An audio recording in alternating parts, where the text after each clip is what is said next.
नमस्कार, खबरों की खबर में आपका स्वागत है। अमित शाह के 2 दिनों के दौरे के बाद से बंगाल की राजनीति में खलबली मच गई है और खास करके तृणमूल कांग्रेस के अंदर तो ऐसा लग रहा है जैसे सारे लोग एक दूसरे के खिलाफ ही म्यान से तलवार निकाल लिए और इसका नतीजा यह हो रहा है कि अपने आप को राजनीति का सबसे बड़ा सूरमा समझने वाले प्रशांत किशोर की सिट्टी पिट्टी गुम हो गई है। प्रशांत किशोर को अब यह बताने की जरूरत पड़ रही है, ममता बनर्जी को कन्विंस करने की जरूरत पड़ रही है, ममता बनर्जी के सामने एक दलील देने की जरूरत पड़ रही है कि चाहे कुछ भी हो जाए भारतीय जनता पार्टी बंगाल में डबल डिजिट को क्रॉस नहीं करेगी। और यह क्यों इस तरह की बातें करनी पड़ रही है, प्रशांत किशोर को क्यों ये सार्वजनिक रूप से ये ट्वीट करना पड़ रहा है, इसकी इनसाइड स्टोरी उतनी ही मजेदार है जितना ही खराब ये पीके का ट्वीट है। क्योंकि कुछ इनसाइड स्टोरीज इस तरह से आ रही है तृणमूल कांग्रेस की तरफ से जिसमें यह पता चल रहा है कि ममता बनर्जी प्रशांत किशोर से पूरी तरीके से नाराज हो चुकी हैं और कई सारी चीजें अब वो खुद अपने हाथ में ले चुकी है या फिर कुछ वरिष्ठ लीडर्स को उसकी जगह पे काम पे लगाया गया है। लेकिन तृणमूल कांग्रेस के अंदर में क्या क्या बदलाव, किस तरीके से प्रशांत किशोर के कद को कतरा जा रहा है, ये मैं आपको आगे बताऊंगा। लेकिन पहले प्रशांत किशोर के इस ट्वीट के बारे में बात कर लेते हैं जिसको लेकर के कलकत्ता में नहीं दिल्ली के अंदर ये जो लेफ्ट लिबरल कमाल है उसमें काफी हलचल कोलाहल मचा हुआ है। सबसे बड़ी बात यह है कि 2 दिन का दौरा था और अमित शाह ने ममता बनर्जी के गढ़ में जाकर ये जो मिदनापुर है, ये दोनों ही मिदनापुर, ये बीरभूम, सिंहभूम, ये बांकुरा, ये ममता बनर्जी का इसको कह सकते हैं ये गढ़ है, इसको कहते हैं जंगल महल। ये इलाका जंगल महल का इलाका है और इस जगह पे अगर ममता बनर्जी पिछड़ती है, जरा सा भी उसे नुकसान होता है तो ममता बनर्जी का सत्ता में वापस आना नामुमकिन हो जाएगा।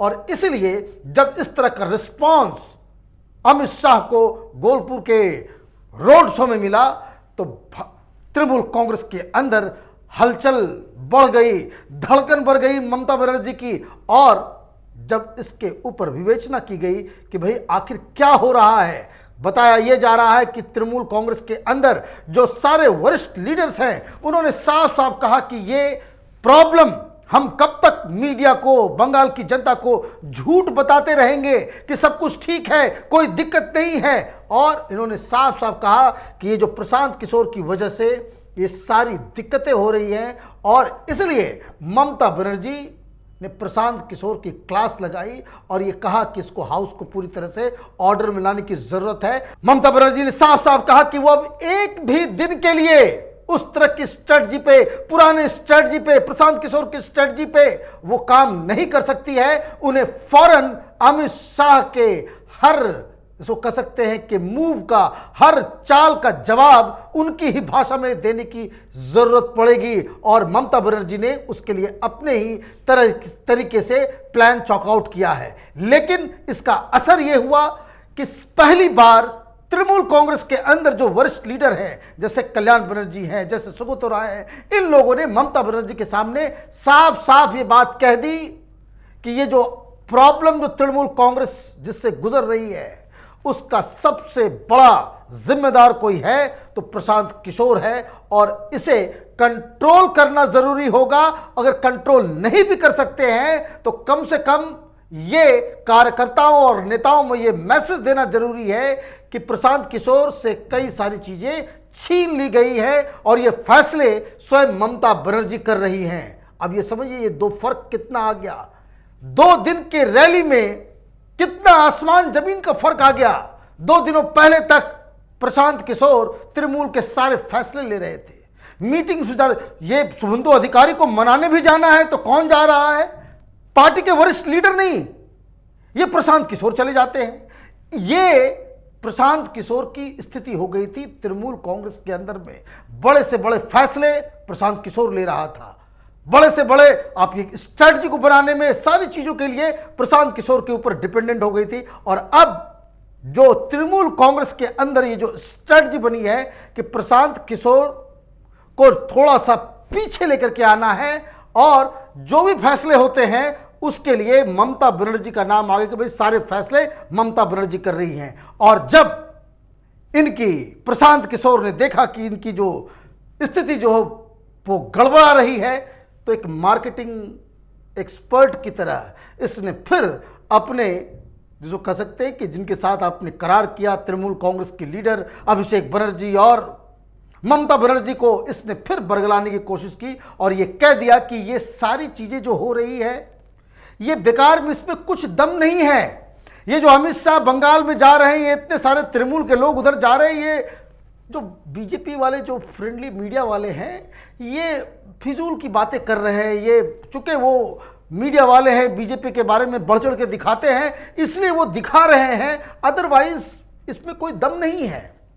ये बेकार की बातें, ये झूठ है। और इसी पे उन्होंने ये बरगलाने के लिए ममता बनर्जी को फिर से छलने के लिए ये ट्वीट कर दिया कि अगर बीजेपी को डबल डिजिट से भी अगर ऊपर सीटें आती है तो वो स्पेस छोड़ देंगे। और कौन सा स्पेस छोड़ोगे भाई? ट्विटर से जाओगे तो ट्विटर से जाओगे तो अगले दिन फिर बहुत सारे लोग ट्विटर पर से जाते हैं और फिर वापस चले आते हैं। तुम्हारे जैसे बहुत सारे तिकड़मबाज लोग हैं। ये अनुराग कश्यप को देख लो, कितनी बार वो ट्विटर से जाता है फिर वापस चला आता है। तो ये इस तरह की बहानेबाजी जो है, ये मार्केटिंग करने वाले लोग जो झूठ बोलने का जिनका पेशा होता है वो बाकायदा इस तरह की बातें करते हैं। लेकिन मूल बात क्या है कि जैसे ही ये काम हुआ, जैसे ही इसकी स्थिति तृणमूल के अंदर बदलने लग गई, ये दिल्ली में सारे लोग एक्टिव हो गए।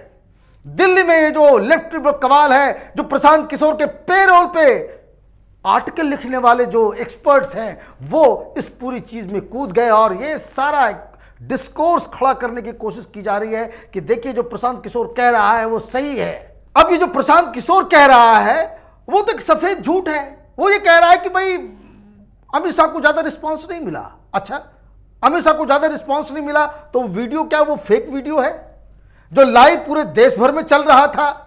जो ड्रोन से जो तस्वीरें आ रही थी कि बोलपुर के अंदर जो है सड़कें जो खचाखच भरी हुई थी, सारे टेलीविजन चैनल वाले उसको कवर कर रहे थे, रिस्पांस नहीं था। ये किसको मूर्ख बनाने की कोशिश की जा रही है? और इसलिए जिस तरीके से ये ममता बनर्जी को कन्विंस करने की कोशिश कर रहा था उसमें वो पूरी तरीके से फेल हो गया है। और इस कदर से फेल हुआ है, आपको इसका अंदाजा नहीं है कि ममता बनर्जी डर गई है कि इस प्रशांत किशोर के चक्कर में कहीं वो इस चुनाव को ना हार जाए। और इसलिए वो लगातार कांग्रेस के लीडर्स को फोन कर रही है कि क्या हमसे गलती हो गई, प्रशांत किशोर ने गलत स्ट्रेटजी बना दी, क्या हम बीजेपी को रोकने के लिए बंगाल में कोई गठबंधन कर सकते हैं? अब देखिए किस तरीके से दिल्ली में मीटिंग होने वाली है। शरद पवार कूद गए हैं कि भाई वो कम्युनिस्टों से बात करेंगे, कांग्रेस पार्टी से बात करेंगे, ममता के साथ मिलकर के बीजेपी के खिलाफ एक महागठबंधन। अब देखिए ये स्थिति है कि जिस पार्टी को 294 सीटों में से सिर्फ 3 सीटें हैं असेंबली के अंदर और उसको हराने के लिए सारी पार्टियों को एक जगह इकट्ठा होना पड़ रहा है। बताया जा रहा है कि कोई महारैली फिर से करने वाली है जिसमें अरविंद केजरीवाल आने वाले हैं, जिसमें शरद पवार आने वाले हैं, जिसमें स्टालिन को लाया जाएगा और भी कई सारे लोगों से बातचीत चल रही है। कहने का मतलब यह है कि 2 दिन में ही बंगाल में जो राजनीतिक जो माहौल था वो बदल गया है। ममता बनर्जी बैकफुट पर चली गई है और इसके लिए वो सीधे तौर पे प्रशांत किशोर को दोषी बता रही है। और इसलिए प्रशांत किशोर अपने धंधे को बचाने के चक्कर में वो इस तरह की डींगे हाँक रहा है कि अगर डबल डिजिट में बीजेपी को सीटें आ जाती है तो हम वो स्पेस छोड़ देंगे। अरे भाई, आपके ट्विटर से जाने से ममता बनर्जी क्या चुनाव जीत जाएगी